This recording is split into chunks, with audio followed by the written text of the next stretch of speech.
Viac svetla sa nám pokusí priniesť táto zatemnená tvár utajeného svedka. Stalo sa to tak, že videla som nejaké podivné individuum, ako ťahá ponožku z tejto divnej obete na Pánskych záchodoch. Môžem? Čo ste robili na Pánskych záchodoch, keďže zrejme ste žena? Neviem.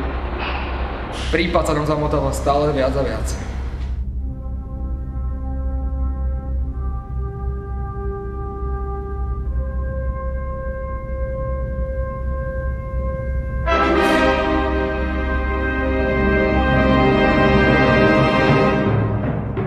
Vážení priatelia, ako ste videli, rozuzlenie prípadu skrátenej ponožky je viac ako šokujúce.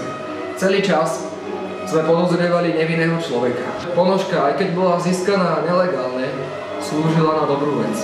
Slúžila na propagáciu boja proti rakovine semeníkov.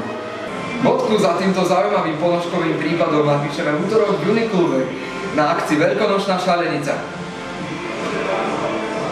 Ponožka bude vydražená a prostriedky z tejto dražby budú použité na charitatívne účely.